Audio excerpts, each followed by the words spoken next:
Everyone, welcome back. Today we're looking at Polestar, the Polestar 4 to be specific. We want to take a look at the Polestar 4 digital rearview mirror. The fact that Polestar has chosen to get rid of the rearview window completely from the Polestar 4, it has garnered a lot of attention and it has started a lot of conversation. And I want to say, just by seeing this technology being displayed in person, and I want to say, the more I see this technology being displayed, the more I understand why Polestar decided to go with this direction. I think the replacement cameras are well equipped enough to handle what Polestar vehicles need. And Polestar has released a new article and a new video to demonstrate just how well equipped this technology is in a day-to-day life. And that's what I want to watch, this video. So let's check it out.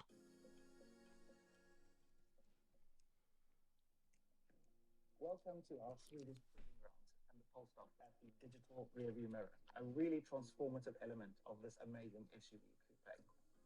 The key things with the 4 is adapting to this new technology. High definition screen, great crisp display, Wow. and a really good amount of vision behind you.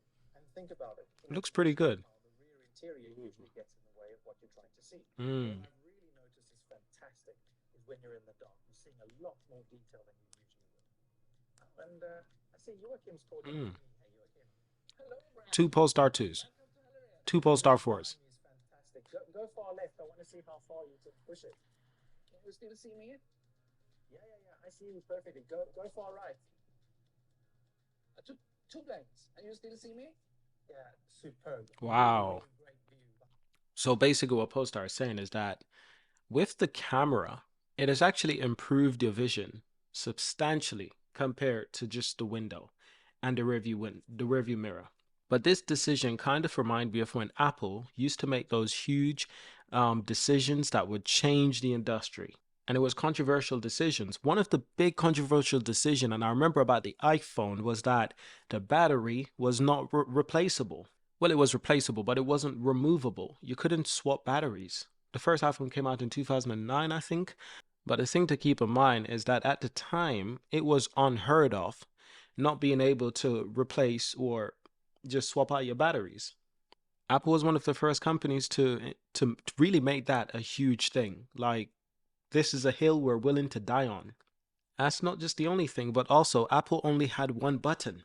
At the time, it didn't make sense for a phone to have one button.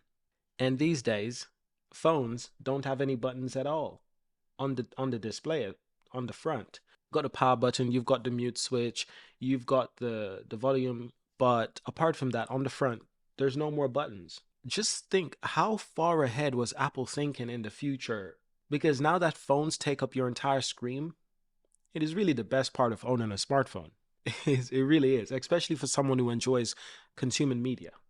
But this is what I'm saying. This decision by Polestar reminds me of that. What about the moment when Apple got rid of the headphone jack? If you wanted to use a headphone, you got to use an adapter or a wireless headphone. At the time, for me, that didn't make sense because for me, headphone jacks have been the thing forever. Wired music has been the thing forever.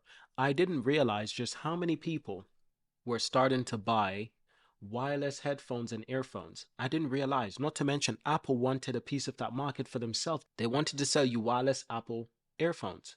And this is something common that Apple does. They'll take something away and they'll sell you the solution. They'll create a problem, they'll sell you the solution.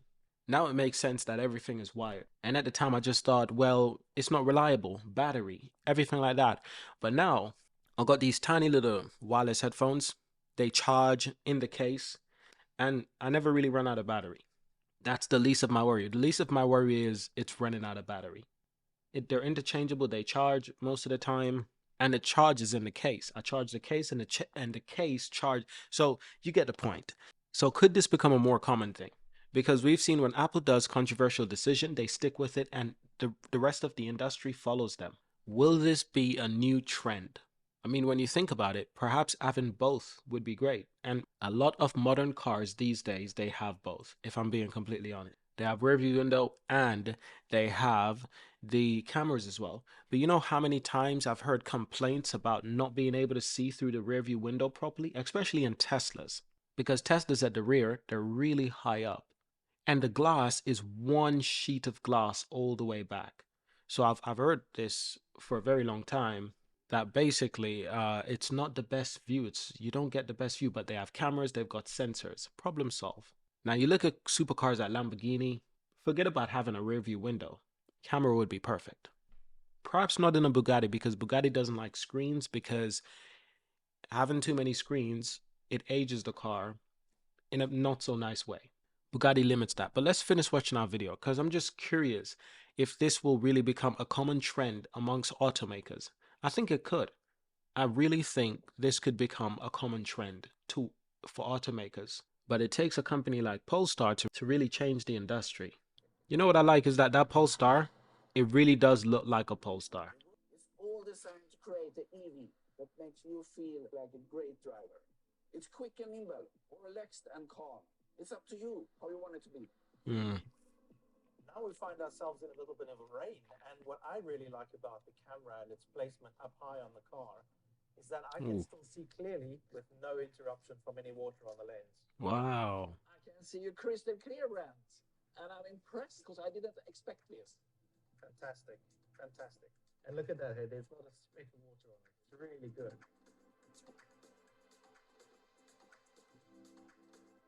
Beautiful cars. Beautiful cars. That's one thing we can agree on is that the Polestar 4, beautiful cars. Polestar just makes beautiful cars in general, to be honest. But I think the decision that they made with the camera was the right decision.